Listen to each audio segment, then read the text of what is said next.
Damn it, Nick. We were rooting for you. We were rooting for you. We were. You guys, welcome to the Chopping Block podcast, where we talk about music. And I had to ask Ciz this morning, if technically this counts as music because MTV does stand for music television, and Nick Cannon is a rapper. Yes, Nick Cannon is a rapper. Yes, Nick Cannon is a rapper. This is your girl Tai, Saint Boogie. Um, your favorite Haitian. Scissor 215, your favorite Philadelphian. Yes, president of the State Property Fan Club. Shane Gang. This is the Chopping Block podcast. This is the audio iteration of the Chopping Block, our track by track album review on iStandardProducers.com, making a comeback to a computer screen near you very, very shortly, as well as the credit check, the most comprehensive listing of album credits you will find on these here InstaWebs. Fididex. Since we're not going to sit here and go track by track reviewing an album, we also talk to you guys about music current events that are of relevance to our creator fam. Shouts to the creator fam all over the world. Hey, what up? Alrighty, so Nick Cannon said some shit. He did. It was not untrue shit, but that's neither here nor there. Part of it was not untrue. Listen, he said that white people have relied on rape, murder, and other violence and robbery to survive. Correct. We're living in a colony right now. Or former colony. We're all from former colonies at this point. Right. And that wasn't the spiciest part, though. But that wasn't that was the true part. There was a true part and there was a spicy part. Yeah. So the spicy part of it was that, Nick was in a conversation with Professor Griff, and as Ciz pointed out, may have had a battery in his back off of Minister Farrakhan's 4th of July address that was 3 hours long, so clearly I haven't watched it. But Nick said some pretty shitty shit, the kind of stuff that if a white person would have said about black people, we would have called for him to get canceled, and and therefore Jewish people called for Nick Cannon to get canceled. Viacom, with the swiftness, ended their relationship with him. I'm talking about this was on Monday night, on Monday afternoon that they made the announcement. Today's Thursday. It might have been Tuesday. Has Nick seen the board of directors of Viacom? I don't think so, but let me tell you what I do know. What I do know is whatever day they made that announcement, you looked on your TV guide, it said Wild 'N Out was supposed to be on MTV, but instead they were running the Fresh Prince of Bel-Air. It was quick. Like they were Jack like, Thriller. You out. Wow. What up, Jack Thriller? So Nick Cannon is out at Viacom. Now Nick is fighting. So the day they made the announcement, Nick came back the next day on his Rick James fuck your couch energy. And he said, I said what I said. And also I created Wild 'N Out and y'all gonna run me my show. And Diddy said, Brother Love is here waiting for you, ready. Bring us your show. Not so fast. I was very, listen, I did not agree with the spicy parts of what Nick said. I had a lot of respect for him saying, obviously I said it. I said it because I meant it. And I'm not going to apologize because that's how I feel. I respected that. Whether I agree or not, I respected it. It took 24 hours for Nick to be like, my bad, y'all. Who took longer to apologize? Nick or Deshaun or Gucci? Who is Deshaun? Deshaun Jackson. What did he say? Pretty much the same dumb shit that Nick Cannon said. He must have watched. No, Gucci took longer. Gucci stood on his square for about 2 weeks. Okay, cool. Yeah, Deshaun was like 2 days because the whole NFL had an intercession. Yeah, no, Nick was like, it was like, boom, Viacom said, fuck you. Next day, boom, fuck you. Day after that, I feel ashamed. I've had a conversation, and not even day after that. It was yesterday. It was last night. I had a conversation with Rabbi so and so from such and such project, and I would like to apologize to my Jewish brothers and sisters for the things that I said, and now we can work together to create a story of healing. Right. So Meanwhile, but Fox said that they're going to keep him on as a host of Fox don't care. We haven't we figured that out. Fox does not care. Not only does Fox not care, but let me tell you something. And I don't mean to cut you off. I'm sorry. This is the last time I'm gonna cut you off today. But the way Viacom's statement looked, it is the way Viacom's statement looked. They didn't want to potentially lose that revenue either. Like they really did not want him to get fired. They really tried to let him make it. And he refused to apologize. That was the statement that they made. He has refused to apologize. Mm. But you were saying Fox does not care? No. Why would they? They traffic in all types of mess. So I be wanting to think that Fox Television is different from Fox News. It's not. It's something at all. So luckily, the X-Men is no longer a part of that racist family. It's not. It's definitely not. So yeah, Nick Cannon still wants the rights to Wild 'N Out though, which I think he should get. So the fun fact is that Wild 'N Out has been on 15 seasons. Mm-hmm. It took a 6-year hiatus. It was on MTV for 4 years. Then I think at the height of all the like Love and Hip Hop and Basketball Wives and all that, they moved it to VH1, and then they took a break, and then they put it back on either MTV or MTV2. There was a marked difference in viewership at MTV. It might have been coincidental. It might have been some other shit they had going on or didn't have going on at the same time. But Wild 'N Out is to MTV as Law and Order is to TNT. Right. Cut your TV on at any goddamn time of the day. You gonna find an episode of Law and Order. Law and Order and Wild 'N Out. So yeah, we will continue to watch Mr. Cannon and see what's popping. It's interesting though that you could be that guy and also be the I love exotic women guy, but that's neither here nor there. Yeah, we that's a whole nother topic for another day.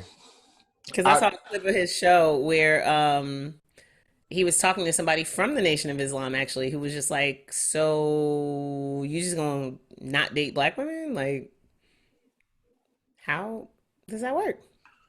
Right. Well, yeah, life is about hypocrisy. That's all I got. Make that shirt. I will buy 3. All right, you guys, in continuation of our question as to how the fuck do people still get scammed after these scammers got on Twitter yesterday and somehow bilked everybody's grandmama and them out of money. Yo, they went crazy. But who fell for it is my question. A lot of people. A lot of people. If you see Elon Musk saying, hey guys, I'm about to match this amount of Bitcoin. Think about it. We talked about this before. Is that what they did? Did they do it like as a charity push? No, they did it as like one of those flips where like if you put this in, I'll double it. You know what I'm saying? It was on some like Nigerian blessing. But it was like the Bitcoin version of the wheel of the susu, the loon blessing and all that crap.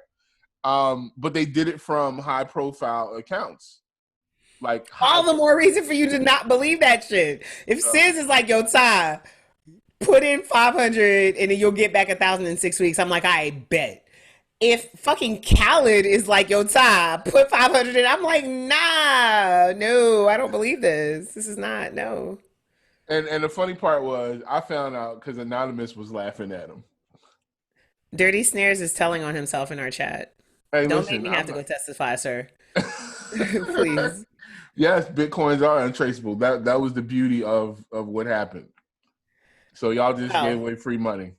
So I wanted that's what happened on TikTok. Remember, the guy called for everybody to buy one coin, and that coin's value like tripled like last week. on a TikTok video, like, yo, we all gonna buy this coin, and the coin value is gonna shoot up, and everybody gonna make money, and all these idiots went and bought this stupid Bitcoin. And then surprise, he owned it. No, I don't know what the purpose was. There was no punchline. Did anybody get any money? I think he made money off of it.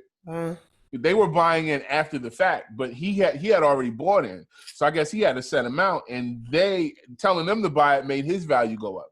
So the only people who really won were people who already had it. This is that old big brother. I will give you this. I will give you 5 quarters for that one $5 bill. Okay. Anyway, I brought that up because the Migos just sued their attorney. Yep. And I just wanted to say, to the indie artists that are out there that, like, it happens. It happens to some of the biggest ones. It happens in small indie Black-owned companies the same way that it happens in those big label situations. But if you don't have a lawyer, I mean, because clearly people think that the only people who get cheated are, like, idiots. Like no, you had to be stupid to be cheated. No, fam, they are professionals who you think are gonna do their job. They come highly ethically recommended. They got plaques. I mean, they got all kinds of degrees on the wall, and they're well known. They ops. So the lesson for today is, not even just for today. I want us to come out of the pandemic better business people. Urban entertainment relies so much on relationships that we feel bad about being about our business. I think in that regard, all of us behave in the way that women oftentimes behave in general in business, in that we don't want to be the asshole asking certain questions. We don't want to be difficult. We don't want to hold up the process, And so the Migos signed to QC in 2013. They needed a lawyer, and their lawyer ended up being the label's lawyer. And nobody thought that was a bad idea. You know what's crazy? So the lawyer's name is Damian Granderson. Mm-hmm. This dude is like the Attorney General of Kentucky, all the way through and down to the family. That's funny. So y'all trusted this guy?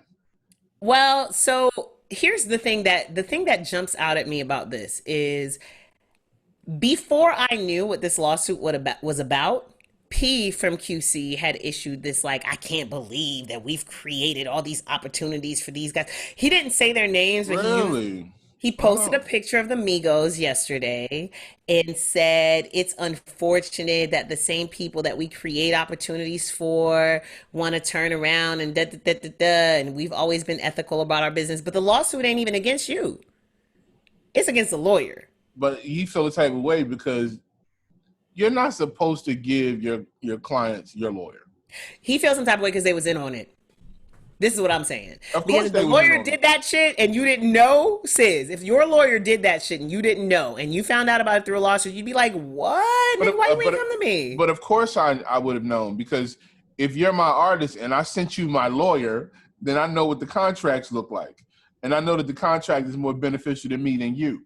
And for some reason, they thought that was cool. And still, he's standing on that square. He thinks that they're owed some kind of something. Now, we out here fighting oppression. We fighting white folks. But like I keep saying, man, Black people got 2 problems. Systemic oppression. I'm sipping tea, sorry. And us. So if you did your man's dirty, come on, dog. We out here complaining about how the record industry is doing this. We're picking up their habits and doing the same shit to our people. We got to cut that shit out. And giving them the same opportunity in music as we do in real life, which is now everything that a Black person does that's violent, they're going, see, but y'all ain't want the police around. Y'all da-da-da-da-da. The mayor of Atlanta said it because some idiots, I didn't even know this was going on. Did you know that they were freaking, like, they had taken over the parking lot of that Wendy's where Rashard Brooks died? No, I didn't know. There was an occupation in the parking lot of that Wendy's. They had blocked off part of the road. This woman went down there, I think 4th of July weekend. She was trying to turn her car around. They opened fire on her car and killed her 8-year-old. Right, yeah, people, which is absolutely crazy. The next day, occupied a parking lot though. They occupied the parking lot. Not like Seattle, where they occupied the whole downtown. Occupied Wendy's on University. Well, maybe it was a whole block. I don't know. I don't really go on University like that. Who does? Unless I'm going to see my mechanic, and last time he fixed my car, he fixed pretty much all the things that need to be fixed. So I'm not over there at all. But the next day, the mayor of Atlanta, Keisha Lance Bottoms, issued this statement that was basically like, y'all talking about the cops, but we over here killing each other and da da da da da. You know what Keisha's goal is. Keisha want to be vice president. So bad. And somebody said that when she said we, she didn't necessarily mean black folks. Maybe she just meant human beings. You need to stop being so violent. Okay, sure. We've talked about the fact that for some reason the murder rate in Chicago is the only one that anybody ever talks about. The only one they care about, Chicago. That's the only one. So it's the same thing here now, right? Like we've been saying for a month, like the record industry needs to do us better. We need black execs. We need to empower black execs to be able to be out here fighting for black artists. And now you got the currently most successful indie label, because I don't know that I have the stats to compare them to like Bad Boy at its height or Rockefeller at its height. But right now, nobody's stopping QC. No, nobody. And they're doing the same shit to their artists. So the lawsuit says, number one, that because he was an attorney for both, that he oftentimes negotiated in such a way as to benefit not only himself, but also QC. They said that he basically created an issue with their former which delayed the release of their album Culture. And that, by the album being delayed, that cost them money in touring and merchandise. So they obviously have new lawyers. Kudos to the new lawyers. But yeah, the fact that P jumped right up with that comment, I'm looking at you real suspect, my guy. You hate to see it, man. We gotta do better. Oh, my bad. I thought Ciz was gonna talk longer than that. Nah, I'm done with this. We already know where I stand with niggas doing niggas dirty. Niggas doing niggas dirty. All right, so Amazon Music has launched a new platform to support emerging artists. Because Amazon Music is really trying. Amazon figured out that everybody's using their Alexas to listen to music on somebody else's damn service. Yep. And so now they're playing catch up. Exactly. You know what it is? Like you Alexa play blah blah blah, and it'd be like playing blah blah blah on Spotify, playing blah blah blah on what's the other one? Apple Music, Pandora. Yeah, anything. I feel like it defaults to Pandora. Well, the reason why I don't listen to anything on Amazon Music because I'm not paying for Amazon Music. I pay y'all for all this other shit. Right. I am not paying an additional fee to listen to music. I'm sorry. That is one thing about Amazon where they're like, you have Prime, and that gives you some free books. I got Twitch. Pay for Kindle Unlimited. Right, like you have Prime, but it gives you some free music.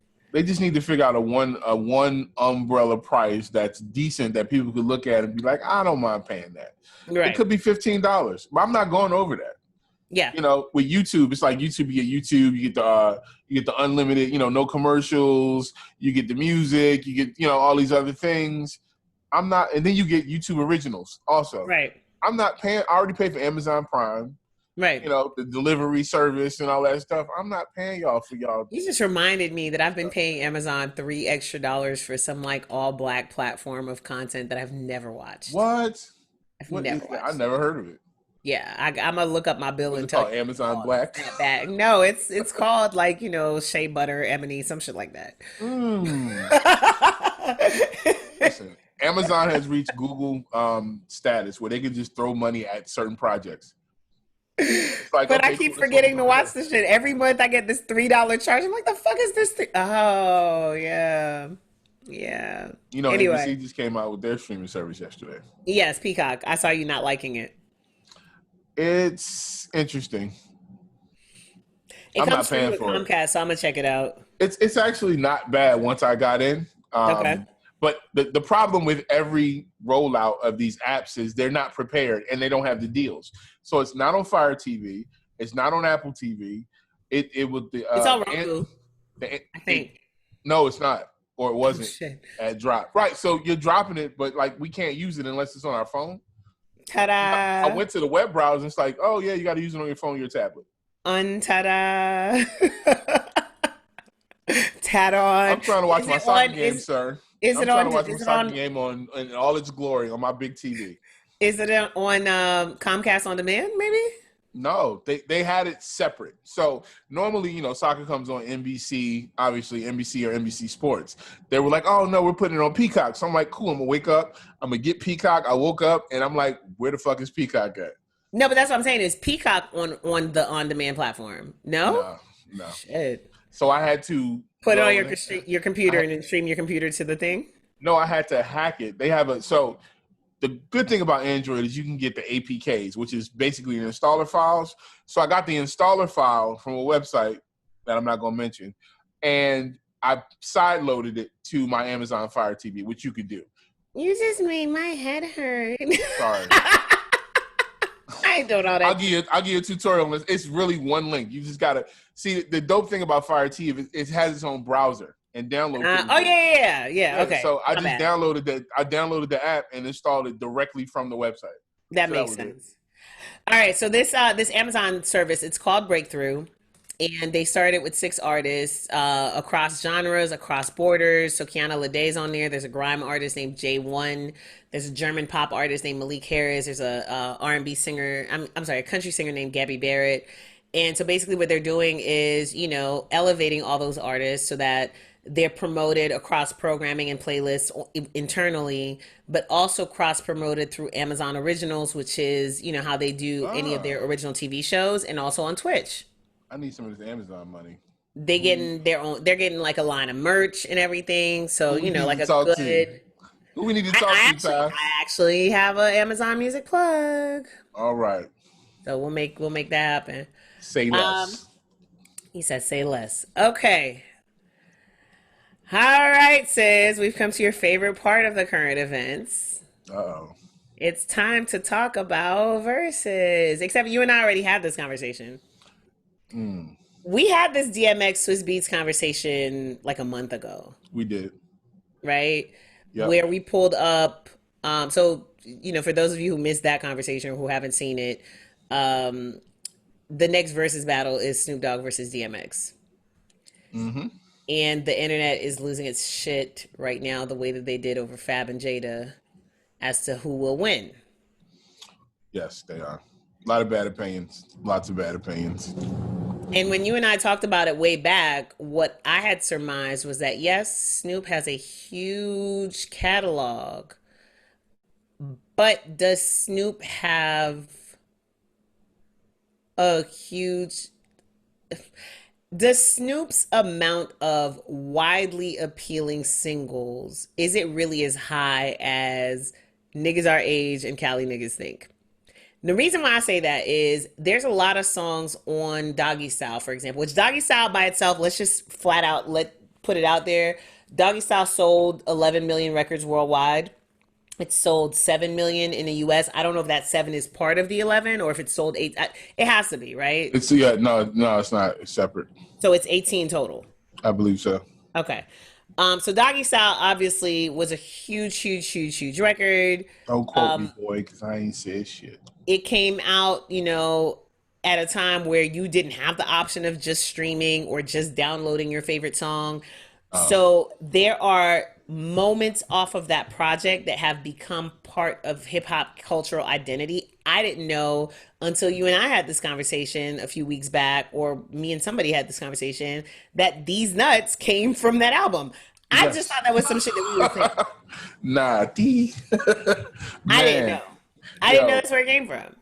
But I'm also the person who still defaults to singing the clean version of Gin and Juice because I only heard it on the radio for many years. I learned I'm bilingual when it comes to West Coast music. I learned the dirty and clean versions. So Doggy Style is one of the albums that I clearly remember getting or stealing from my dad. I remember one of my cousins having it. I remember being very appalled by the cover. I remember reading the cover as a 13-year-old, 12-year-old. Actually, as a 13-year-old girl, I was like, what is this? And I was like, ooh, what's What this? does doggy style even mean? Okay. So somebody made a list of the the I won't say general consensus. The overarching opinion is that Snoop is gonna blow DMX out of the water. Right.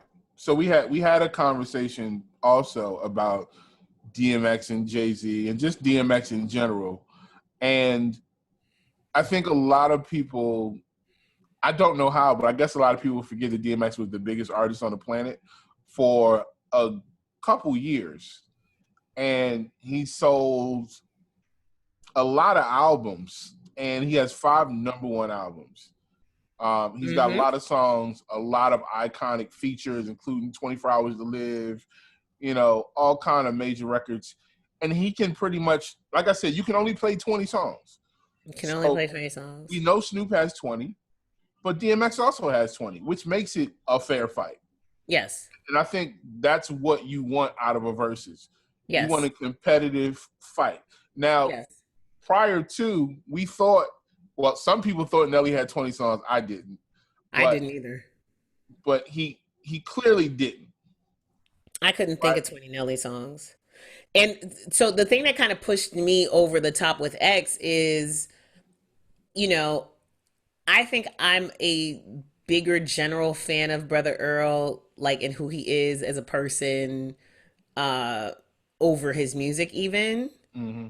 I once cut off all my hair because I thought I was going to be the second lady of Rough Riders, and I definitely had a crush on X. And his tour DJ was like my big brother when I was, first getting into music industry. So I had a very close personal thing for Rough Riders. But I mean, X's personal life has superseded and overshadowed his music for many, many, many years.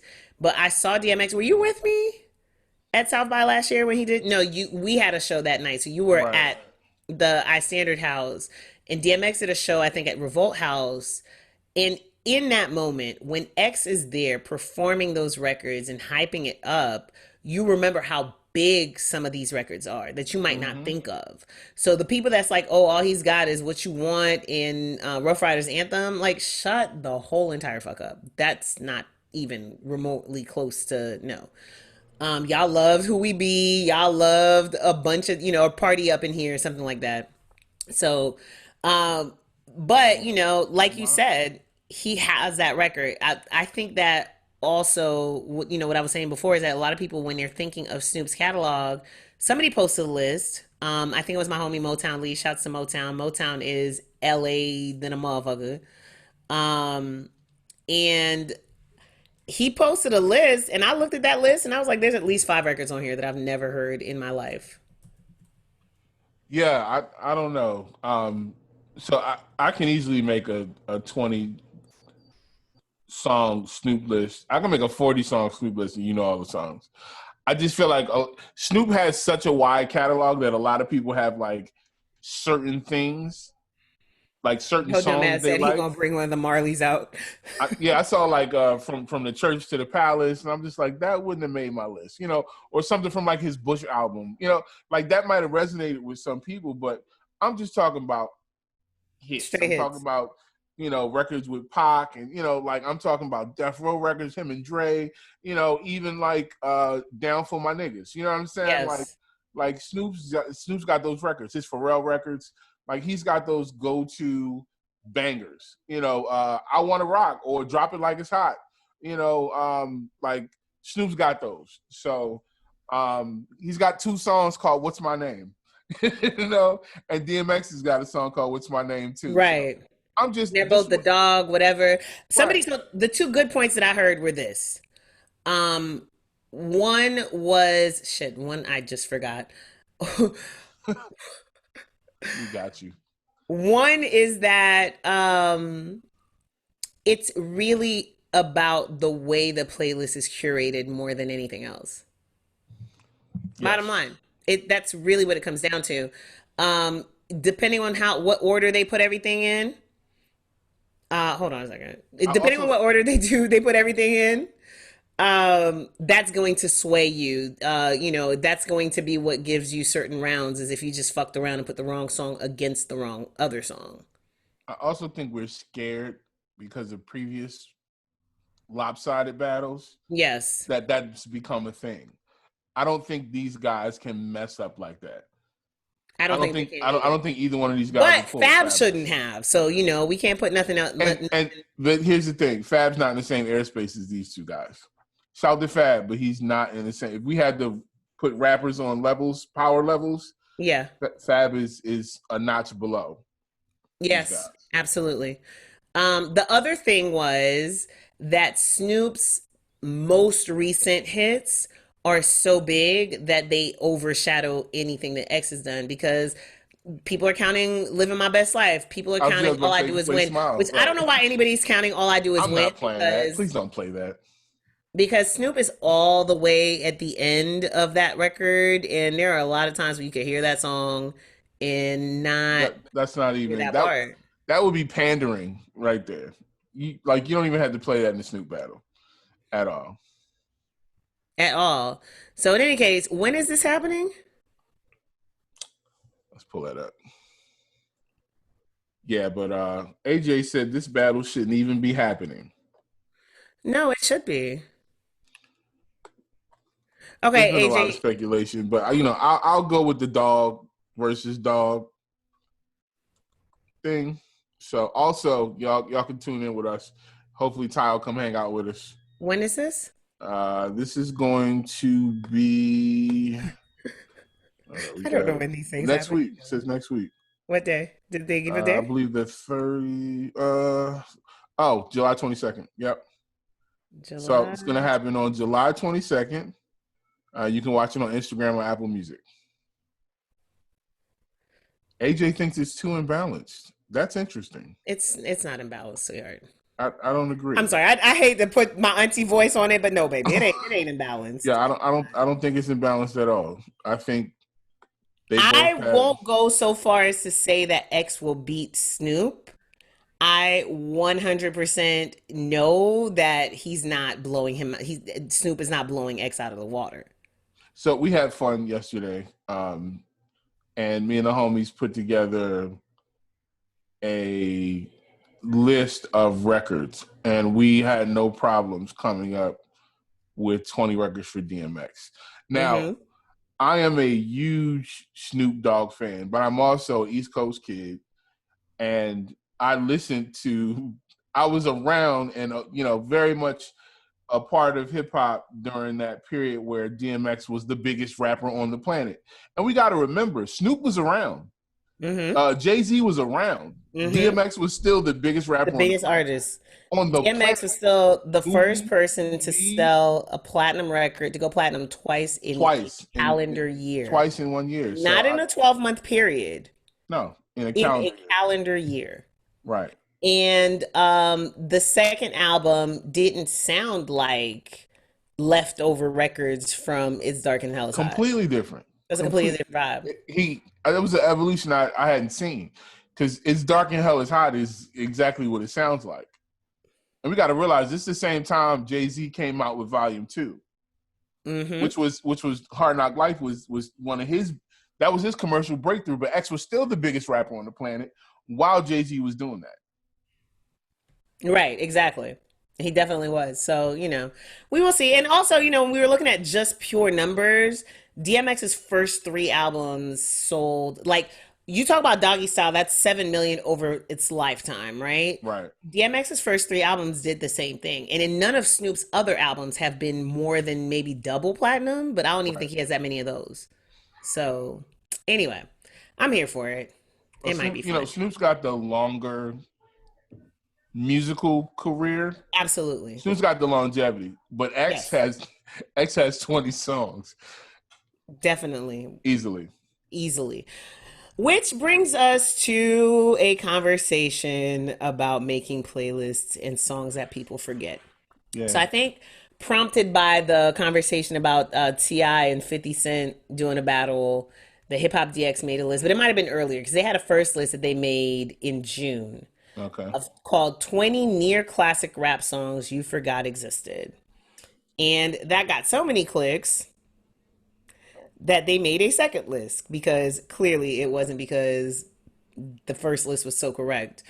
Nor was the second list. So shout to Riley Wallace, a Toronto-based writer, married vegetarian, vinyl head, and hip hop dad. But I'm sorry. Why you gotta break down that man's whole entire life? This list is absolutely basura, hilarious. Like, oh, I'm sorry, and it's yes, that too, and it absolutely shows that sometimes writers write from a very special place, their own place, because 99% of these records are either everybody knows this song and didn't forget about it. I've never heard of this song. And it was never a classic. Right. And it's also not a classic. So on the first list, what was most egregious to me was the Southern classics that they had on there. Nobody forgot about Watch from the Hook from Cool Breeze. We were just having a conversation about that shit the other day. One of the greatest beats ever. That gets brought up all the time. All the time. People may have forgotten Cool Breeze and his name. Nobody's forgotten about that song. Nobody's forgotten about JT Money Who Dat. Nobody. No one. Nobody's forgotten about Archie Eversole, We Ready. It's a damn theme song that they play at every Falcons game. Yeah, I don't know. Shut up, sir. No shit. People may have forgotten about Mr. So Cold, Archie Eversole, but nobody's forgotten about that song. And nobody, absolutely no one, including white grandmothers in suburbia, nobody's forgotten about Kryptonite, Maji. No one. All right, so let's talk about how bad this list is. The first one or the second one? The second one. Okay. So wait, so on the first, real quick, before we get to the second one, on the first one, the one that I did feel like was 100% a classic that many people may have forgotten is the Love Song remix by Bush Babies featuring Mos Def. Okay, I'll give you that one. Because it's really, I really feel like that's one of those songs where when you, like, you don't think about it at all unless you're me, because I still listen to that Bush Babies album fairly regularly. You don't hear it at all, and then when it comes on, you're like, oh yeah, I love that record. Somebody right now is probably in our comments saying, oh yeah, I love that record. Yeah, this second list is just retarded. Egregious. Disrespectful. No problem. Little Scrappy. First of all, everybody remembers that video because this is a video. That Training Day video was so good. It was a Training Day video. I just watched this like a couple weeks ago. Like, I go back to that King of Crunk album all the time. Because that album, that beat was so stupid. That video was a classic. Nobody has forgotten about that. Nobody forgot about that. Nobody forgot about Tupac back. Now let me explain something to people. When Rick Ross's career was starting to slope down, he picked up this artist named Meek Mill, and his career went back like this. This record owned the summer. And I was in Philly, but everywhere I traveled, this record was blaring in every hood. The video was all over MTV, BET, wherever you watch videos. It was that one, I'm Not a Star, and John Doe. Right. What do you mean people forgot Tupac? Nobody forgot. What do you mean people forgot T.I. and UGK's Front Back from King? What are you talking about? And then there's a bunch of songs on here where it's like, what? I don't know that y'all know a bigger Foxy Brown fan than me. Like, y'all should know that Ty St. Boogie, pretty big Foxy Brown fan. But Ty St. Boogie became Chocolate Ty because Foxy Brown dropped an album called China White. China White, yeah. Okay, so I took that album to college with me. So I just want y'all to know that, like, Foxy informs a lot of who I am or did when I was, 18, 19. Fox was one of the first artists that I saw in concert. Fox, like, represented for tomboys that could still be attractive, deep voice girls. It was really like Foxy Brown and Rod Digger for me. Like, truly. But Styling is the Foxy Brown record that you, one, feel was a classic, and two, think that people have definitely forgotten about it. That shouldn't even be on this list At all. Nana be like, maybe. It's tons of Foxy Brown records you could Come Fly With Me. Y'all forgot how epic Come Fly With Me is. And like I said, maybe because he was in Canada and, but come on, y'all got to start with that. Like, bro, you got to tell people, like, yo, I'm from Canada. So I'm not even really from the States. I'm a vegan. Like, I don't know what it is, bro, but something about this list, it just speaks to who the writer is. And it's weird because when these writers, I like it better when a staff puts together lists. Yes, that works better. What happens is when you get one person and they make these lists and then people get a pushback, everybody's not well-rounded. Right. This guy's clearly not American. That's why I had to look it up. Like, yo, who's Riley? Shout to Riley. In his defense, the second list, I think, has a couple of records where you're like, hey, okay, I'll give you that one. I'll give him Ride With You. I'll give him Hood Hop by Jaquan. Ain't nobody forget Hood Hop. Nah, we forget it, but we don't hear it regularly. No, but ain't nobody forget it. It was just one of the moments. That's like saying people forgot Chingy's Holiday Inn. Okay, so he got I Wanna Rock on here by Snoop Dogg. Like, sir, all right. And then there's, again, a bunch of records. The fact that he put High Hater, the remix of High Hater with T.I., Plies, and Jadakiss and on there, made me think that I want you guys to go look up the remix to J Mill's No No No with T.I., because that's the record that made me a T.I. fan. That T.I. verse might be Tip's best early verse, one of his best early verses ever. Why it started up here? Why it started up here? But I will say this. The other thing is he put Pop Champagne on here, which I don't know why. How we ball in the club, come on, man. Boy. Okay, so that reminds me that 2 weeks ago, one of these young babies, one of these young Gen Zers found the A-Rap Money video and posted it on YouTube and was like, what the hell is going on here? And it made me laugh because, y'all, I spent that whole 3 years that Ron Browse was on top waiting for Ron Browse to hold a press conference and announce to the world that he was trolling us all along. That these records couldn't have been real records. And this was ever since the time when I heard that, that breakdown at the end of the second verse of Jumping Out the Window, where he's like, America. I was trying to forget Ron Browse as these records were actually coming out.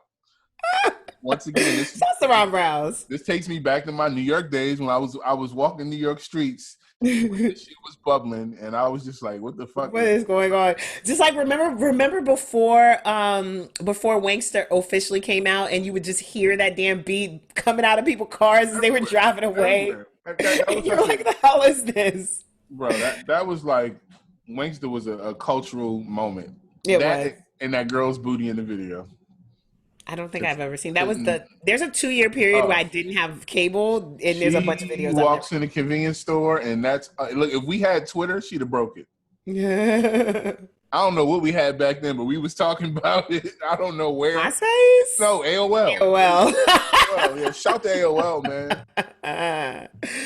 AOL. They need to make a places we all used to be that we forgot about list, and AOL. Let's crowdsource that list. Another interesting conversation that I saw going on Twitter this week. Andrew Barber, who is the founder of Fake Short Drive, shouts to Andrew Barber, said, "I swear the album excitement window keeps getting shorter and shorter. You used to get a week or so, maybe you'd get a day or two, but now I feel like by the end of release day, people have already moved on." Which is 100% true. Think about, it is July. Think about all of the records that you were really excited about that have come out this year and how you feel about them right now. Now, I know this year is not, it's a whole lot of shit going on, but still.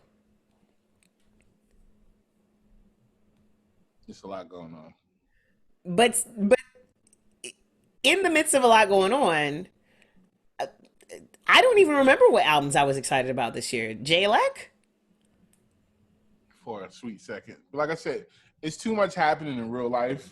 And music, so I would venture to say if I talked to Z and we talked about numbers, and I mean like website numbers and things like that, and I think overall you can see it in Google Trends or anything, and even in keyword searches, music is not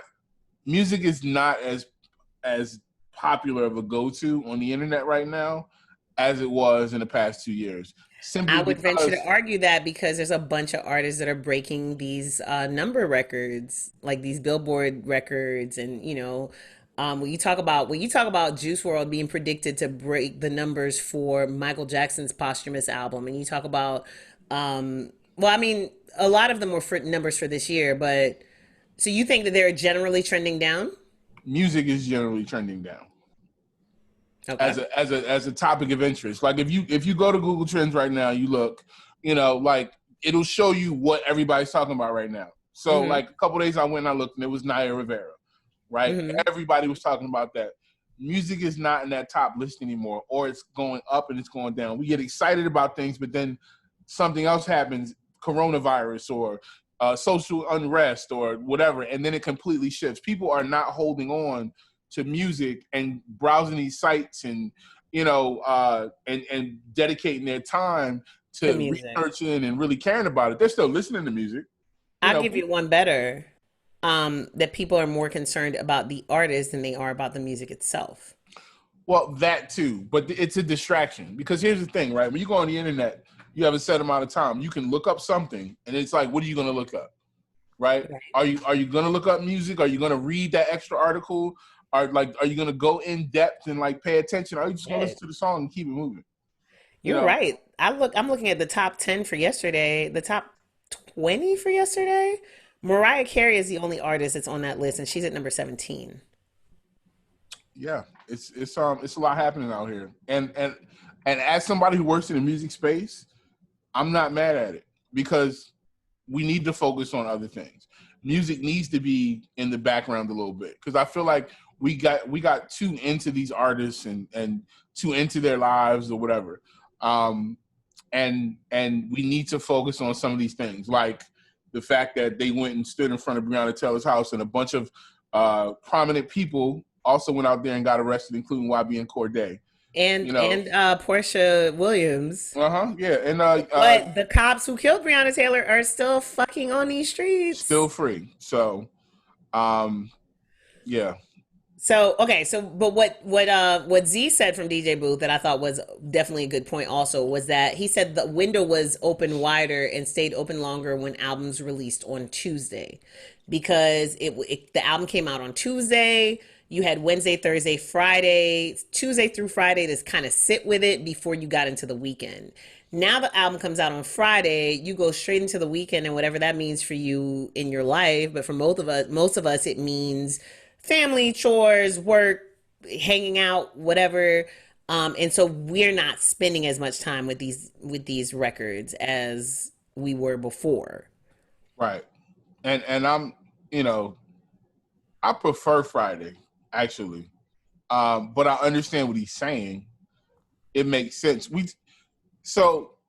not in a conventional time period. I'm not gonna say 2020 compares to anything else just because there's way too many people at home. There's not as many people on the road driving. There's just a lot. Like life is not what it was.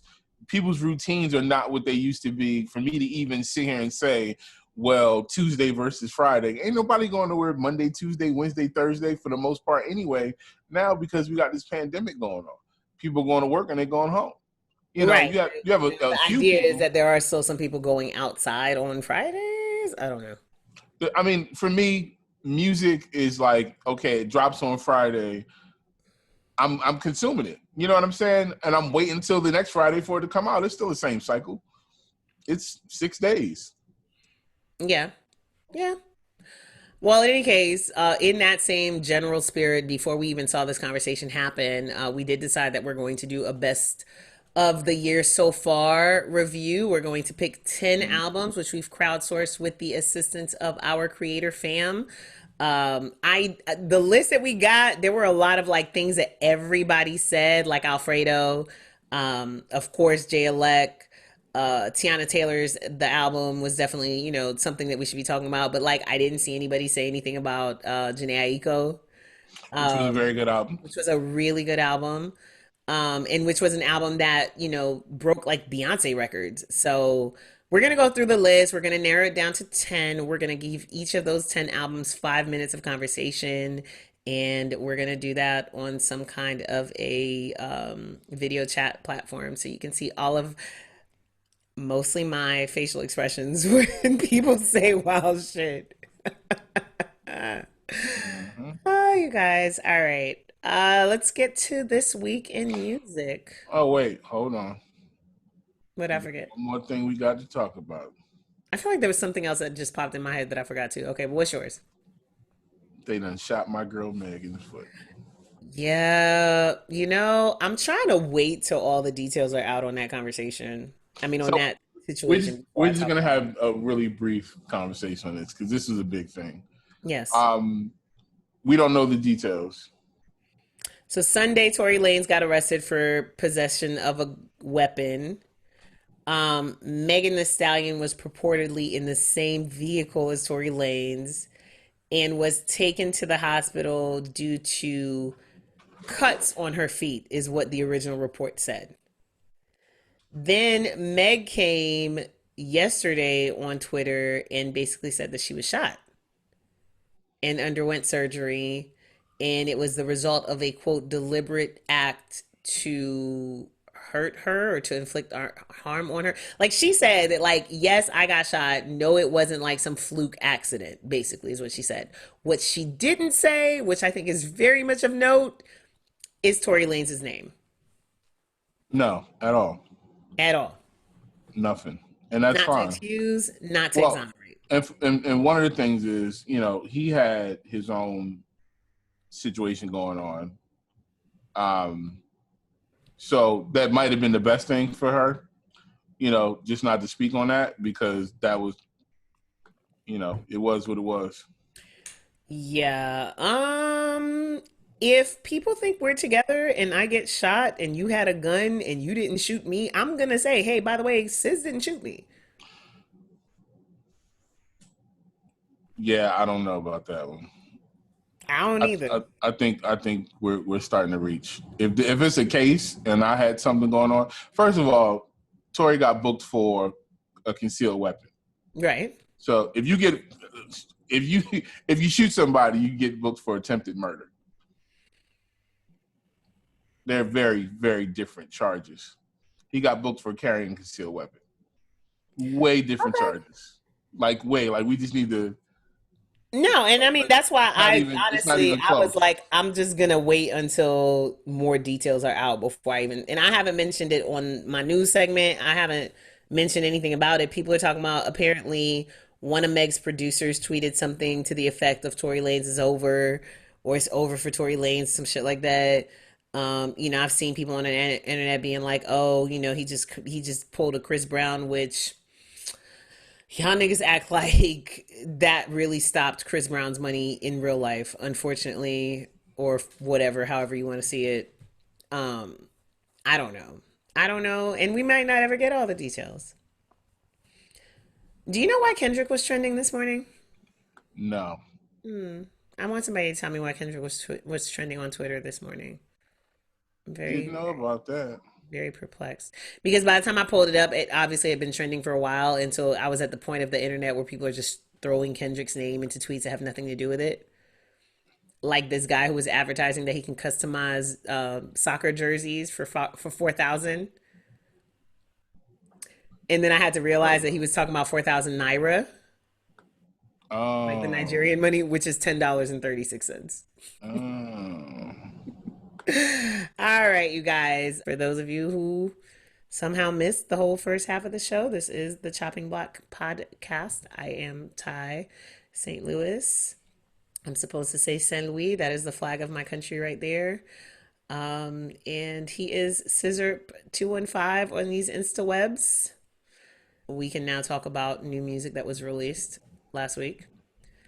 As per usual, we recorded on a Thursday and a bunch of big records dropped on, well, not a bunch, but at least one big thing dropped on Friday, which was The Adventures of Moon Man and Slim Shady. Because I guess in Kid Cudi's latest phase of his career, every song needs to refer directly to his name or nickname.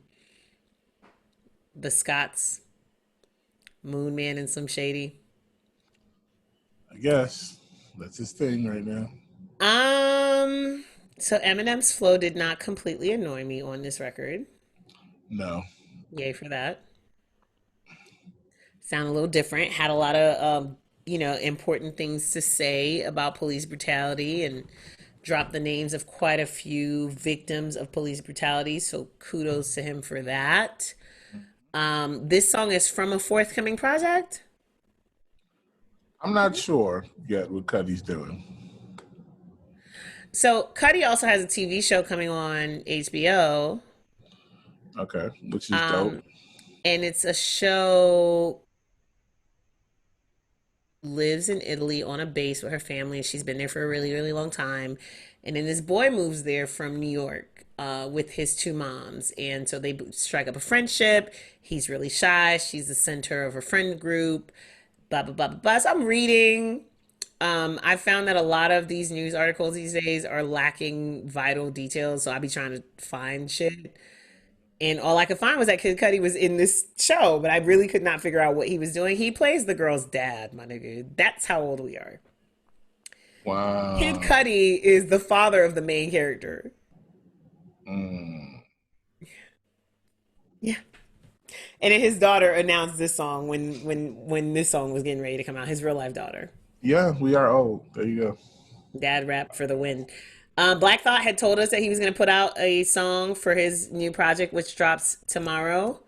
The song was called Thought versus Everybody. The project is called Cain and Abel, I think. I tried to scroll through the song to find a hook. There was no hook. Nah. No, just Black Thought Nah. rapping. He's done that before. Oh no, I mean, yeah, of course. Does it regularly, I'm sure. I just really, Right. I would love a Black Thought record with a. I know we have a whole bunch of Roots records with hooks, iconic hooks even. Well, I guess his hook writer wasn't around. Mm, who is this hook writer? Dice Raw. Where's Dice Raw? Somewhere in Philly with a tight shirt on. I'm so done with you. Hey, Anyway, Dice. it's called Streams of Thought Volume 3, Cain and Abel.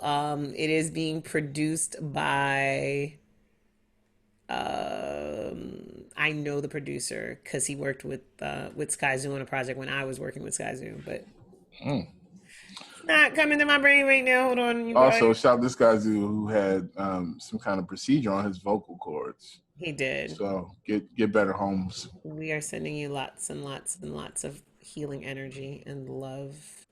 Sean C is the producer. Okay, Sean C of So Sean T and LV. yes, and the C in Sean C stands for Cain. I never knew that. Yep, neither I did don't I. even know what LV stands for.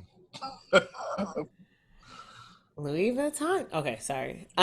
Wait, why are they laughing? What did I say that was funny? Maybe they're laughing at you. Possibly. Possibly. So yeah, there was a lot of words in that Black Thought record.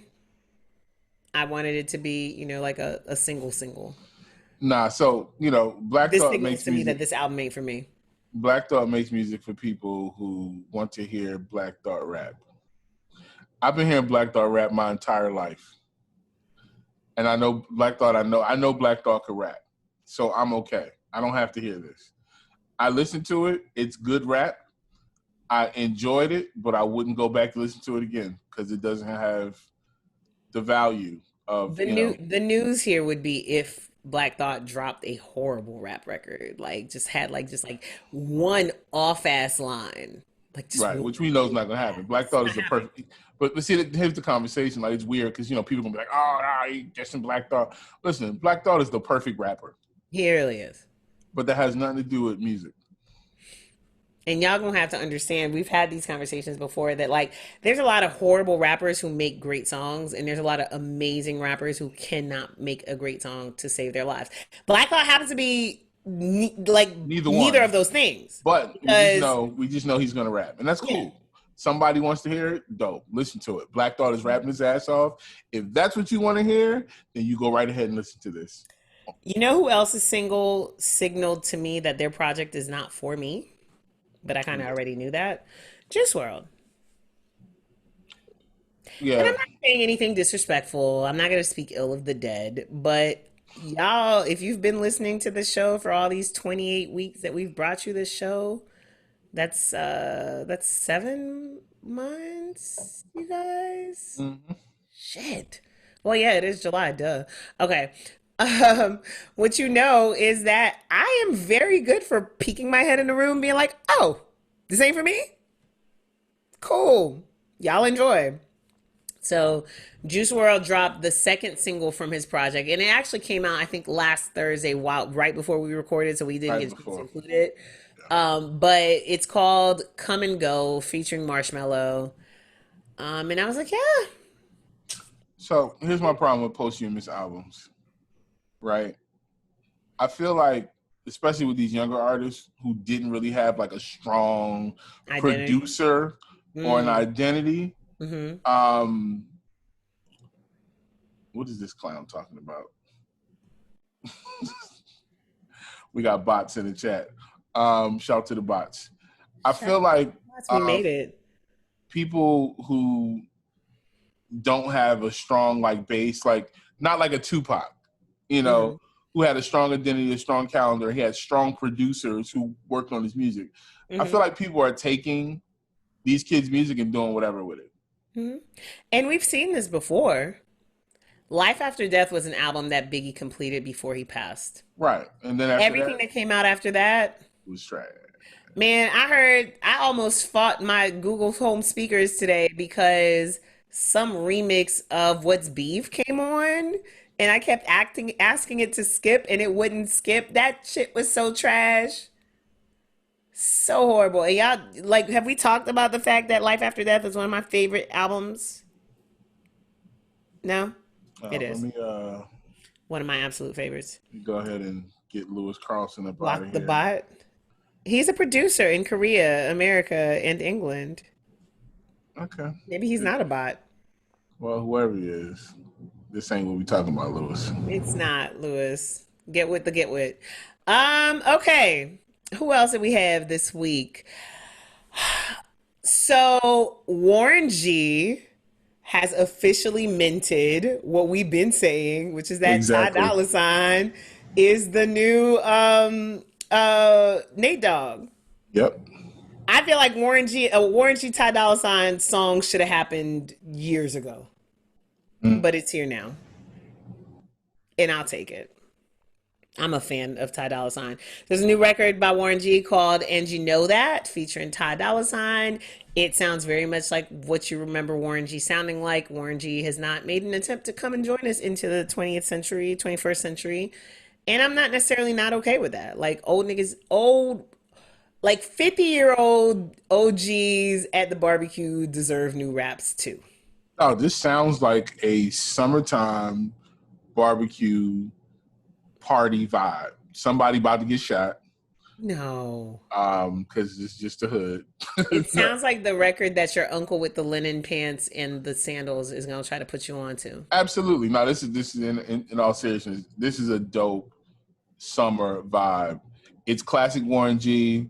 We got Ty on the hook. It's money in the bank. I like it. I like it a lot. So y'all go check that out. And I'm old, so whatever. I like West Coast G-Funk. This is that.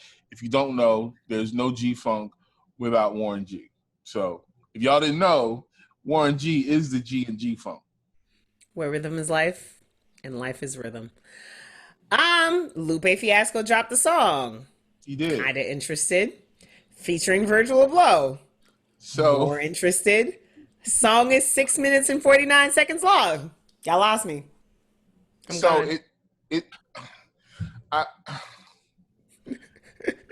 song is 6 minutes and 49 seconds long.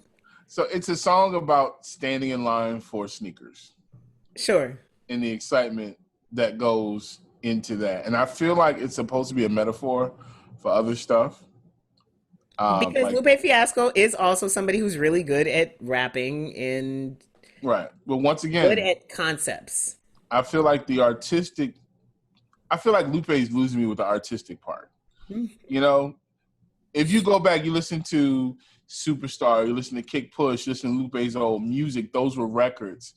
This is Lupe just saying I can do whatever I want. It's like that little project. I'm gonna go on Instagram and just, do some random shit just because I'm Lupe Fiasco. And even Tetsuo and Youth was a produced album with producers. I feel like this was just wasn't there sonically for me. And that's a huge part of music. You just can't, you might as well be doing Def Poetry Jam. How much of the record did you listen to? I listened to the whole thing. You did? I listened to absolutely all of it, and including verse. I listened to it twice because I was trying to figure out what the fuck he was talking about. So, and it was just, and that's a good thing because, some rappers make you think and they make you listen. And I wanted to listen twice. And, I had to absorb whatever it was Virgil was talking about. Virgil's on the hook speaking, actually talking about the construction of sneakers. And what I think that's from is when Virgil had a art exhibit that was in museums. That I think that tour got cut short.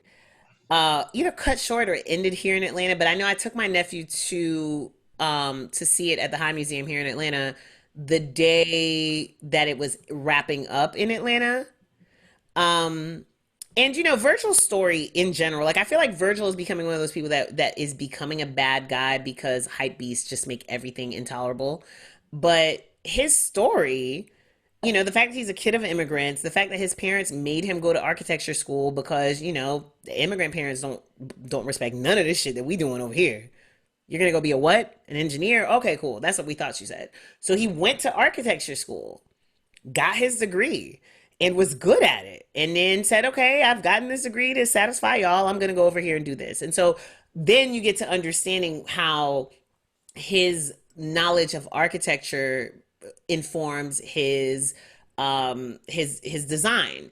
And then you start seeing that he's done more than designing just clothes. And it was a really good exhibition. And on the last day here in Atlanta, he did kind of like a fireside chat to talk about his ascension through the world of fashion or whatever. I feel like that interlude or that hook or whatever you want to call it is excerpts from that conversation.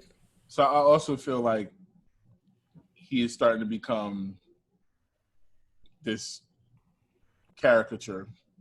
I was never really impressed with Virgil's work. I think it's lazy.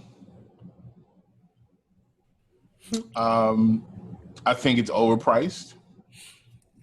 I think him and Kanye are very similar in the fact that they want us to value their artwork and then they want to be culturally relevant, but at the same time, you charging me $300 for a t-shirt with some holes in it. You know what I'm saying? The very same Air Force Ones that are already out there and just putting off-white on zip them. Tie on it. A zip tie, my nigga. A zip tie. Yeah. No, I just saw a pair of cream 4s that dropped, and it's literally just cream 4s, and you put a zip tie on it, and it's like, hey, off-white, $5,000. And with the whole Pop Smoke fiasco, here's the thing, right? It's okay to give somebody props and criticize them. Yes. And we have to normalize that. We have to normalize having the entire conversation. Virgil's story is amazing, but he could also be criticized. He's also not above reproach. Not at all. And that's just, it's just weird that we live in a society where everything is always one way or the other. So let me say this. It's certain shit I don't speak about at all because at the height of my rich bitch energy is still the fact that I'm shopping at Old Navy and Target. And I don't feel bad about it. I might maybe get to Banana Republic at some point. But it's just some shit. I've sat and I've thought about what would I spend an inordinate amount of money on. And it ain't shoes. And it ain't gonna be no $600 jeans. Maybe some jewelry, maybe. But yeah, for me, it might be shoes for me. But that's about, I know where I'm willing to go on shoes. What's the max you'll spend on shoes? Maybe $500. Because my thing is, I'm saying like I would probably, But if it's I got won to the be some lotto special shit. tomorrow, if I won the lotto tomorrow, I would probably spend a ridiculous amount of money on shoes, but it would be because I got a whole bunch of them. Like it wouldn't be, no Yeah, $1,000 I don't off feel price. like I haven't seen an expensive shoe that was actually worth the price just based off of the shoe. Like I was that impressed where I was like, holy crap, I'm gonna pay this because this is gonna last. This looks so dope. Like half the shoes these kids out here wearing You're not are even gonna like them in a year. so we wore Bapes, which were rip off Air Force Ones that some dude put a little Baby star Air on Force. instead of the swoosh, Hmm. and it's He went to the basically people factory. selling you clout, right? The Yes. Balenciaga shoes y'all wear, they ugly as fuck. As fuck. I'm not buying a shoe for clout. If I'll pay for a shoe if it's fire.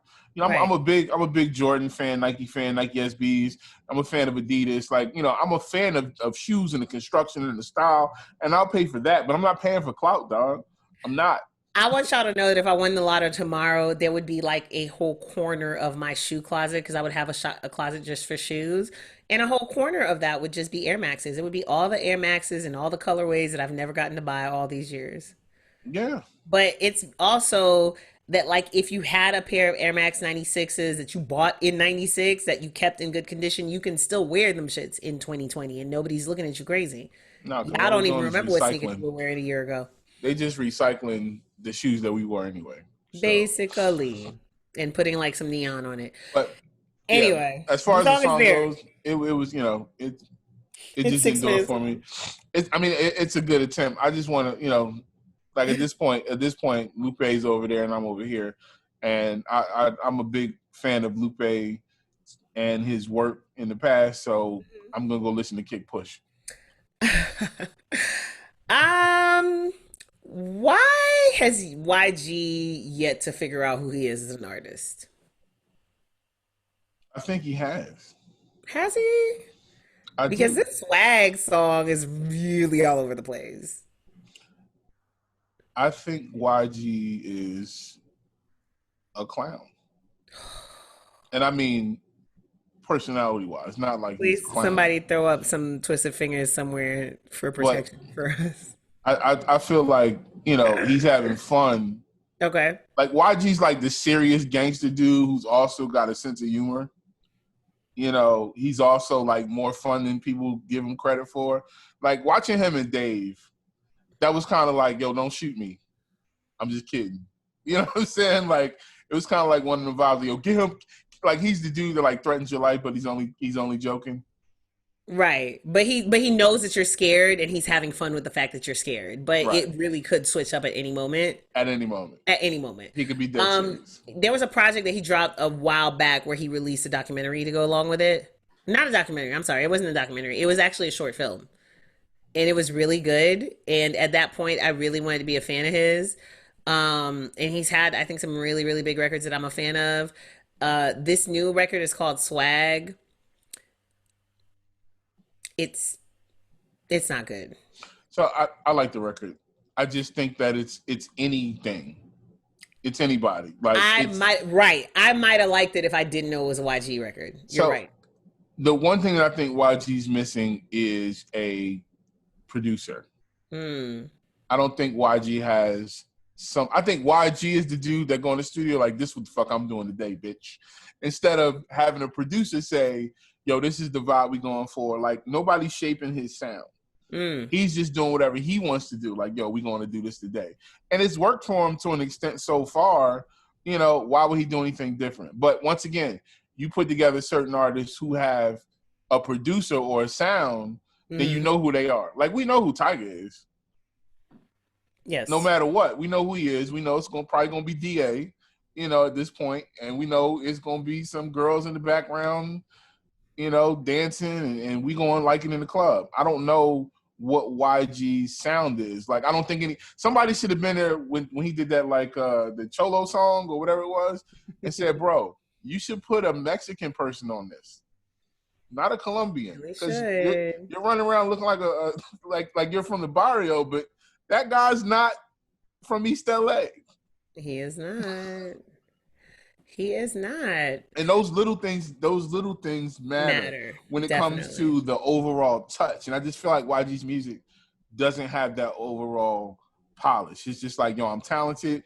I'm going here and do whatever. I got the money. I'm just going to do whatever I want. But he's a good artist, He is a and good it's artist. unfortunate. I just think he needs to meet that right situation. Like maybe he needs to go sit Or down with Dr. Dre maybe or he something. just doesn't give a fuck. He probably don't, Maybe because he really just he doesn't. don't Like have maybe to. he's made it enough that he's not really like that thirsty for the success or whatever. And so at this point Right? he's doing No, whatever he no, he's wants to cool. do. He's and but that's the difference between if you cool, you getting your bread, whatever. But I think YG's a super talented cat. But if he happy, I'm happy. So whatever. You got The it. R&B, the R&B artists definitely blessed us this week with some shit. Snoh Aalegra is out here trying to capture all you OG Sade fans. Mm-hmm. She Not is. through the music, but through the look. Because musically she's nothing like Sade. Um, and that's not a diss at all. They're just different types of artists. They make different types of music. But Snoh Aalegra has a new record out called "Dying for Your Love," and I enjoyed the song very much. I extra enjoyed the video because they took it back to like some late 90s, early 2000s shit. It's like her and six girls doing a whole dance routine. It's very Aaliyah. I was here for it. I'm Do a we big know who produced it? I'm a big Snow Aalegra fan. Me too. Shouts to Work Crew for putting me on the Snow Allegra's. Work Crew had I Want You Around on a playlist for the Groove back in like November or maybe October of last year. Mm. That was my bop. That was my jam. Still is my jam. I miss the groove. I don't miss a lot of outside, especially because we're in Georgia. And if I really missed outside, I could just go. Because niggas is definitely clubs are definitely open. Bonfire is definitely happening. Um, I don't even I want to don't talk miss a about lot of that. outside. I miss the groove, and I miss L Bar, and I miss Cuckoo Room. I mean, I miss freedom, period. But I don't miss freedom enough to go out there and risk my life for somebody else's.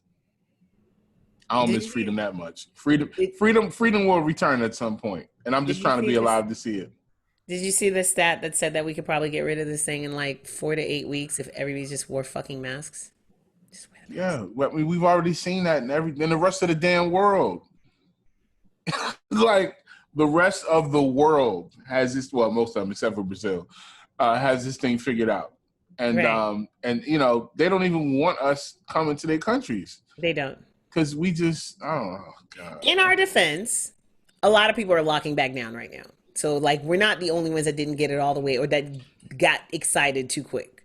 Listen, Um, 15 local leaders in Georgia declared mandatory mask situations. The fucking and then the governor came in and governor, was like, no, no, no, no, no, no. yeah, because Donald fucking J. Trump came to Atlanta yesterday with his goofy ass. And next thing you know, Kemp had already said that dumb shit though Governor stole, well, yeah, but they in from cahoots. Junior. Governor stole the election, said we're going to make those null and void. Why? For what? Just because you can? No, because you're pandering to your base of illiterate ass South Georgians who voted your ass in office. Yo, Alabama made masks mandatory. Allah fucking Ala Bama. fucking Bama. Okay? The number of cases in Florida right now is larger than like whole populations of places. 300,000 cases or 30,000. They're Is it about to 30,000 they're or about to 300,000? blow past New York numbers. They are about to blow past New York numbers. It's crazy how fast I Florida's say blowing up. I say all of this as I plan to drive to not one but two different places in Florida like when God we bless finish you. recording this today. So y'all just pray for me. 302,000 confirmed cases. Miami sitting at the very top of that with 72,000. It's really mostly down there. Y'all know what I'm gonna No do after shit, this? no, it's bad everywhere. I'm gonna Tampa's at sit my ass in the house. 21,000. Palm Beach at 22, Broward County, which is Fort Lauderdale's at 34, Miami-Dade's at 75. I'm gonna sit my ass down after this. That's what I'm gonna do. I don't have a choice. I have to go, but trust and believe that I'm going masked up with all of my hand sanitizer and I'm touching as few things as possible and talking to no one. I'm gonna speak to all of my friends, not just Ty. I pray for y'all Thank because you. we all have a choice. There's a kid. He has to go. He has to be retrieved. Listen, I believe you, but we're all adults and we control these situations. And I know at this point you're locked in. Don't get me wrong. This ain't about you. It's about all my homies that I see doing all these things. Because other than this, I'm right back to like I grocery know. store trail. Oh, listen. I don't even pick up food no more. I got it. It's my son's birthday in 2 days. I've had 3 kids' birthdays that couldn't be what they were supposed to be, but trust me, they want to be around. They want their parents to be around because that's the most important thing right now. So, let me see who else we got on this. Coronavirus ain't real. I'm just really like the people who are against masks. I don't understand. All right, Jacob Lattimore. I really want Jacob Lattimore to find the song that's going to allow people to really get into Jacob Lattimore the way that they need to because he is very talented. And he's been around for a long ass time. Long ass time. He's one of those very few young people who has converted from a child star to a legit adult star. He's one of our very few legit double threats because Jacob is a good actor. Like he's not just landing. He's a very good actor. Roles. He's a really good actor. His filmography is extremely impressive. Like the shit that he's landed as an actor is impressive. And he's also a really good singer and, a really good songwriter. So he has this new joint called Real Love Part 2 featuring Trevor Jackson and Rotimi. Shouts to Rotimi. And it's mannish, but also very cute. And, barely straddles that fine line between, that I'm a singer who really wants to be a trap rapper. Mm-hmm. But he's barely touching that. Like it's definitely an R&B song. So we got two acting singers on one record. Yes, yeah. Indeed. Have you watched The Chi? I watched season 1. I don't have Showtime currently. Neither do I. And I watched The Chi. Yeah, I do too, but I don't know. Like my computer is really iffy about letting me cast those things to my TV, and sometimes depending on how I feel, I just don't be wanting to watch it on the computer. You got to send me a Fire Stick, and I'll I don't have a Fire Stick. I have a Roku TV. My shit. That's why I said just get a Fire Stick. It's fine. I'll watch it on TV. I mean, I watch it on the computer. I have a what is this 24 maybe inch monitor in my office. So there's a lot of shit that I just watch in here when I'm just doing stuff. So I know where to find the thing. I'm not gonna go buy a Fire Stick. It was my point. I'll buy you one. It's $15. I'm gonna go watch it on the computer. I'm telling you, I'm good with watching the things. We're buying Ty a Fire Stick. No, just give me a damn Disney Plus password.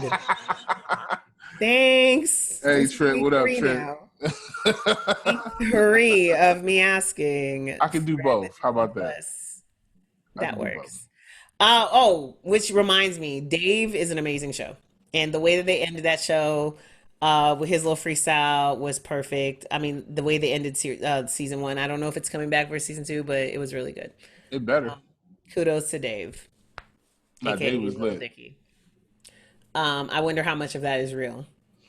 I mean, like I said, when I was talking about YG, that was one of the situations I was saying. Like, I enjoyed YG on Dave. That was perfect. Yes. Dave was fucking scared. He's about to piss himself.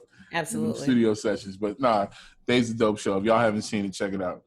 It's on. If you have Hulu, FX shows are free on Hulu now.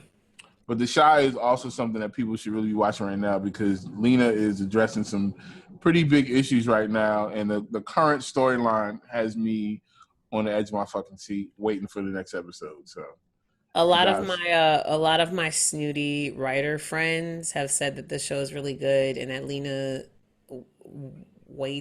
is a really good director and producer, but not so strong as a writer. And she might maybe should have let somebody else do the writing on this season. She's got another series also on Showtime called The 20s, which I'm about Right. to start. So that was a BET show. Right. And now BET and Showtime, basically Showtime rebranded. I was actually just looking at this because that's one of my news items for today. But Showtime rebranded Show Beyond, which was like, you know how when you have Showtime now, or just like when you have HBO, you really have like six different channels, Right. and some of them are specialized content. So they had a channel called Show Beyond that is now going to be called Show by BT. And so there's some original BT programming that's going to be on there. There's some original Showtime programming that's going to be on there, but it's, you know, kind of like their hub for young Black creative content. Gotcha. So that's So why the okay. 20s is on there. Does she write the 20s? I believe so. Okay, gotcha. That's another show that maybe I just need to switch out my HBO membership to, yeah, because I do have HBO Max, so maybe I can Yeah. just switch. I mean, I think the most awkward writing part I saw was her for herself. The other stuff, like I don't have any problem. I feel like it's really authentic. The Shy is super authentic, but she's on the show this season, and I think her introduction was kind of like, yeah, you tried too hard. Well, I'll go check it out.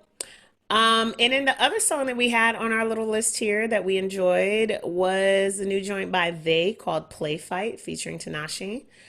And we were both like, who is they? Because we felt like we should know this, but we don't really know. Because they're just a group of two guys who met in LA. One's from DC and one's from Denver. I've been hearing their music, but just like anybody else with a name like they, sir, her, them, we, you might not know who they are because their name's not in it. Like right. I know who Jacob Lattimore is because his name's Jacob Lattimore. Pretty easy to look up. But yeah, I've heard a few joints from them previous that I thought were super dope. So I checked in on this one and I enjoy their music a lot. Really good group. This song is fun. They have like 3 different versions of the video. One of them is a 1-minute relationship emulator video. So go on YouTube, check it out. The visuals are really creative.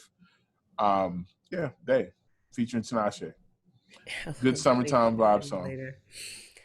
Not that we're going anywhere, except for also my OG Alanis Morissette. Oh yeah, with an album. And hey man, don't be sending me mad depressing music like that early in the morning, bro. And she dropped this song "Reckoning," which is sad classic Alanis vibes, acoustics and lamentation, and all that. Jesus, I wasn't ready. So. And then that was like the second song you said too. It was like, what else is happening? Not that it was a bad song; it was a good song, and like a lot of lyrics that definitely caught my attention. But it was sad. Yes, it was. It was sad. It made me sad. I'm trying to find our list of things that came out last week. Did you listen to any of the things that came out last week? Because I will tell you, friend, I did not. I listened to Kiana Lede, which I enjoyed. I listened to a little bit of Casey Veggies and Rocky Fresh. How'd that work out? So I really just listened to the single, I think, because Ism did it. And that was pretty fire. I got to go through the whole project. It sounds recent. So it doesn't sound like the blog era. That's a good thing. Okay. I also listened to one of the songs off of Tory Lanez's VVS capsule where he told y'all he was a real nigga. So I guess y'all seen that. Turn around. Oh, sorry. And not speculating.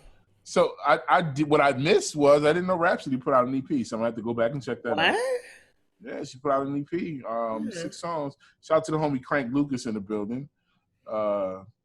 Funny ass dude. If y'all not following Crank Lucas, please follow Crank. I stand alum. And I didn't really get to go through Juice WRLD yet. I just listened to I think 4 of the tracks off of that. So Juice WRLD's album is projected to break Michael Jackson's sales record for his posthumous album. That's wild to me. Dope. I mean, He is hey. projected Well, to sell an equivalent or stream equivalent of 400 to 440 million streams. so let me be honest. I don't remember what Michael Jackson's posthumous album was. It's what's called This Is It. Oh, is that what that was with the that movie? Okay. So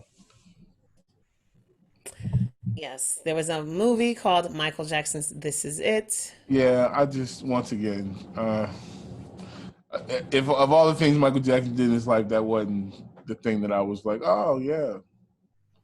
Because, but you know what? But I think that that's the same. I think that that's why Juice World breaking his record matters, is because Juice World, just like Triple X Tentacion, for their fans, hold that kind of weight. So, like, you and I were not Michael Jackson fans to the point that this shit meant something to us. But you know, there are people who are still out here like, So who Michael were Jackson. completely devastated when Michael died and all Well, this. well, yeah, but that didn't translate into whatever music Michael Jackson has started making. There's a period in time where after that, people checked out of Michael Jackson's music, but we're Mm-hmm. still huge Michael Jackson fans. Michael Jackson, has been an icon since he was 7 years old. You know what Mm-hmm. I'm saying? So I wouldn't. It doesn't strike me as, oh my God, you beat Michael Jackson. It's not really. It's like a super asterisk. Like you beat the watered down, nobody really gives a shit, poorly handled Oh, Michael Philly. Jackson album. Oh, Only thing I remember from that is "This Is It." This is it. Like I don't even remember the rest of I that don't shit. remember the song. Well, you know, it does bear mentioning though that that's like the first like Michael Jackson's "This Is It" album came out in 2009, Mm-hmm. and nobody else has beat the posthumous, and it is just posthumous. Now, the other thing that he is projected to beat is to become the most streamed album this year. So he's about to go past Eternal Take this week. So Okay. is that more impressive for you? Not really. Nah. I mean, I think it's great. I think Juice WRLD has a huge audience. Mm-hmm. I'm just like the Not Michael that Jackson audience. comparison is just. I'm just like, oh, okay, cool. I expected him to, do large numbers. I'm more like I want to see the staying power of it. That would speak to me more. Because Pop Smoke went number one last week. Like Yes. a lot of these are shock things. We're sad. We're like, oh, okay, but cool. Oh no, But but it's Juice just, WRLD is projected to do way bigger numbers than and Pop that's Smoke. fine. But it's I'm just talking about going number one. Like you're the person this week that we talking about. What Okay. are we gonna be talking about next week? Are we still gonna be talking about this album? Probably But what they're smart is the people that put this together. And let me say that the people who put this together included big white artists in crossover genres as well. So they knew what they were doing. You got people like Halsey and Marshmello and all that stuff, So shout out to them, they did it the right way. But we'll see what the cultural impact is going not. forward. Ultimately. Okay. There was also an EP by Summer Walker, which I missed, but you know, I just want to shout out Love Renaissance on the marketing again. They created, so you know, it's called I just said it, it's called Life on Earth. And they had created this little thing, Instagram filter that kind of looked like you were traveling through space, and that's how they released the track listing. And then I saw some photos. I don't know if this was necessarily open to the public, but there was an installation here in Atlanta where you could go, and it had like the same pink G wagon in a spaceship, like a Mm-hmm. little space shuttle, a little flying saucer. Really, those words are not coming to me in English at all to save my life. It's a little flying saucer that looks like it crashed into the ground, and they had like some, you know, like fog coming up around it. It looked really cool. Looked like the kind of shit I wouldn't have pulled up to. Y'all would have pulled up to in mass and caused me not to pull up to, i.e., Pink Trap House. I would have wanted to I go. went to the Pink Trap House. I wanted to go to the Pink Trap House, but you know how I'm just anti, and I just really don't like to be bothered with certain things. I went to the Trap Haunted House. You went to the fake Pink Trap House. No, I went to the Pink Trap House Haunted House thingy. That wasn't the That wasn't the original. original. No, it No. definitely wasn't the original. The original was actually not the original. The original was on display at the V103 Car and Bike Show. No, I went to the one that they rented. That was On Helm. actually the exhibit and stuff. Alrighty, you guys. Tomorrow is All the Friday. girls jumped on the car and broke it. Yes, and people were mad, but they couldn't do shit about it because niggas had their permits on Lirak. Tomorrow is Friday, Viernes, Vendredi, Quinta-feira in Portuguese, which means albums are coming out. Joey Badass has an EP for you guys. It's called The Light Pack. It's 3 songs. Are you excited about the Joey Badass EP? Excited? I don't want to disrespect my guy Joey Badass because I like Joey Badass as an actor and as an artist. I'm not excited. Okay. Is Blueface coming out with something new? Yes, Famous Crip Reloaded. Was there like a original Famous Crip? I have no idea. I'll ask somebody. Y'all have let Blueface be a thing for a really long time. Is he a thing though? I mean, I guess he's a thing to somebody somewhere. Because I really feel like he could have just went away with Tatiana. Well, I feel like there's a place for characters, and people will click and listen, and they'll get credit for streams. But I don't know too many people are like, "Yo, that Blueface was fire." He just had a whole album, and nobody talked about it. Nobody. So there's a guy named No Cap who's putting out a project today, or put out a project today, and that was trending on Twitter today as well. Was it? Yeah, never heard of him before today. Oh, wait. I feel like he was no, that's not the guy. Nope. Don't know him. Sorry. Sorry. Mexico is giving us a deluxe version of Chilombo, which is 6 extra songs from the original, looks like. Kyle is coming out with a project called "See You When I Am Famous." Leanne LaHavis is coming out with a self-titled project, which is interesting to me because I feel like she would have done that already, but I guess not. Little Pump is coming out with a project that has at very least 26 tracks on it. Mm. Who asked? Did you ask for 26 Little Pump tracks No. at once? No.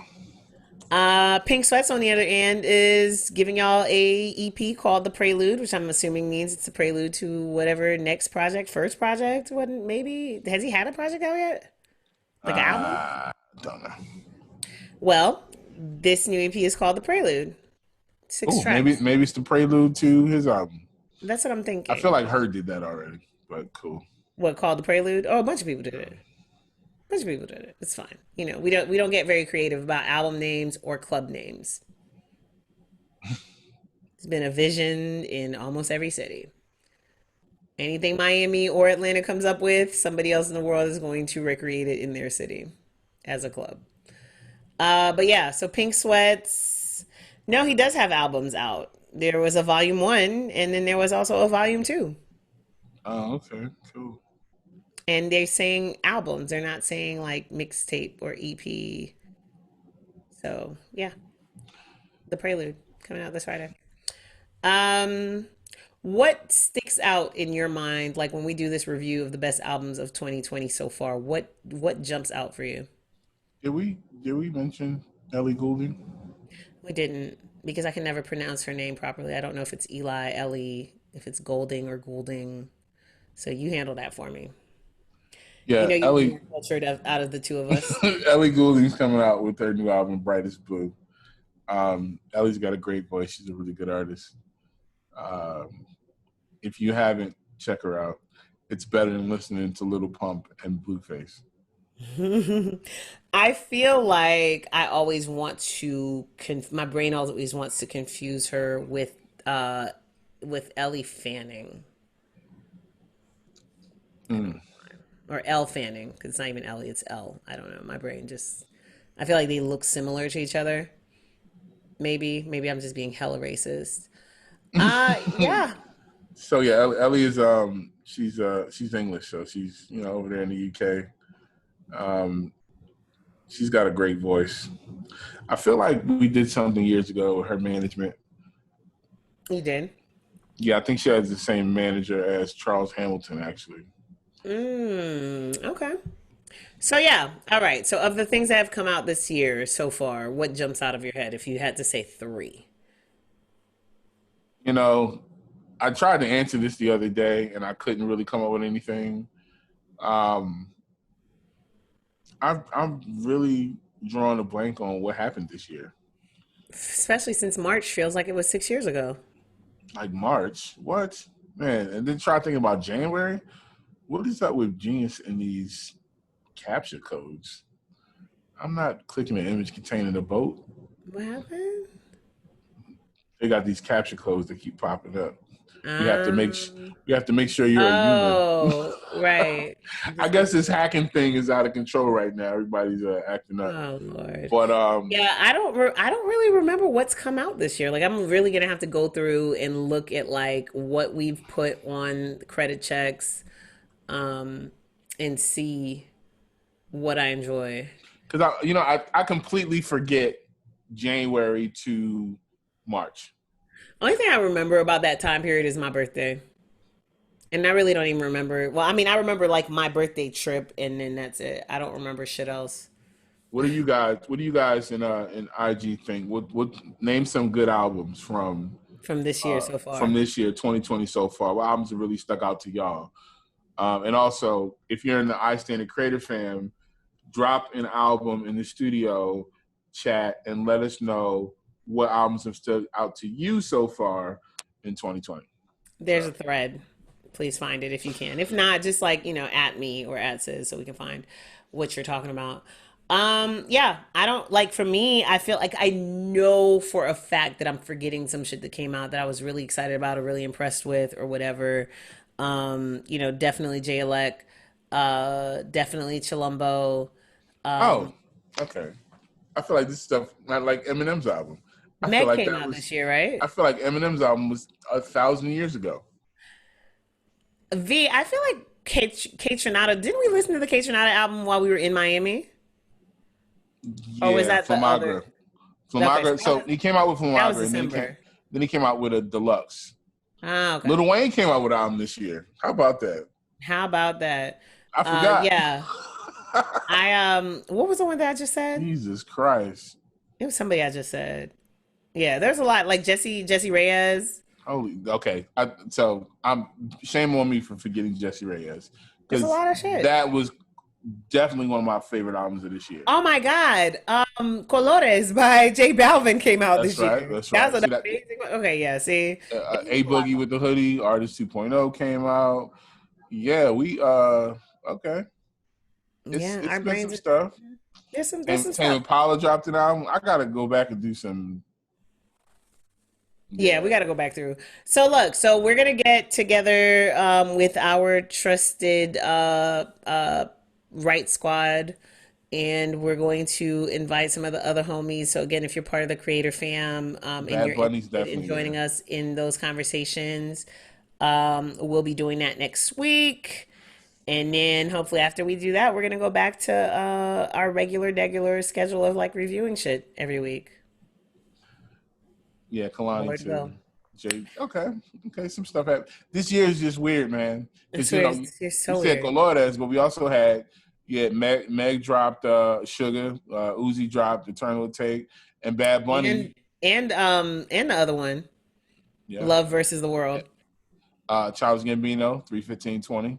It's Mm-hmm. been some stuff. Dua Lipa with Future Nostalgia, which somebody mentioned.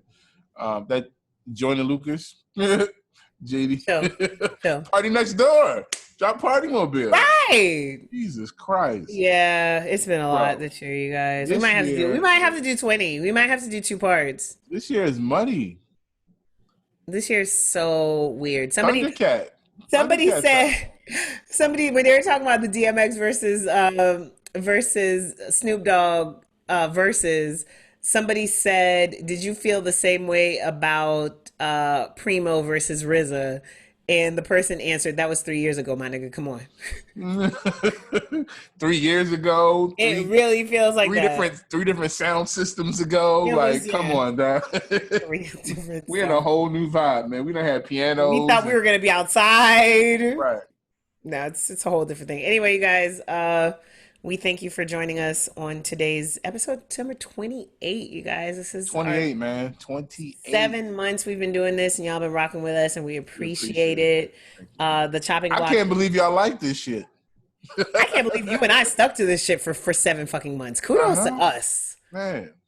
Because there's been a couple times where this shit almost didn't happen, you guys, and we ain't skipped a beat.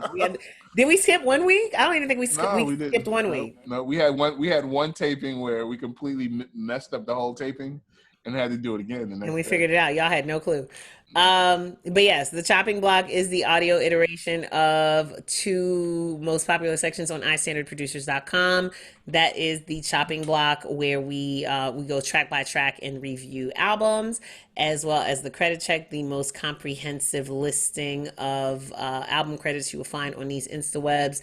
We are really doing everything that we can to bring iStandardProducers.com back. We had a really, really, really amazing December, and then the fucking world just like crumbled on top of itself in late February. We had a lot of things that we had planned on doing that we haven't gotten to yet, but we are coming. That being said, he is at Scissor215 on all social media platforms. Live from platform 9 3/4. And what's that? Is you have to. Huh? You don't know what platform 9 3/4 is? No, I'm an immigrant. It's where Harry Potter takes the train to Hogwarts. Oh, I'm a nerd, but not that much of a nerd. Sorry. And this person is Tai. she is at Saint Boogie on everything, and I mean everything. So go like your her. Your girl Boogie on Facebook. Oh, your girl Boogie. Your girl Boogie on Facebook. Fancy. I mean, you know, hashtag Puerto Princess. Anyway, you guys, and the show is at the Chop Block on all platforms except for Instagram, where we are at Chop Block Pod. It's at the Chop Block Pod on everything else, at Chop Block Pod on Instagram, and the platform is at iStandard. Wash your hands, cover your faces, hug on your loved ones. And now they think COVID is sexually transmitted. So wrap it up, my niggas. We out. Peace. Wow. Wow. Yo.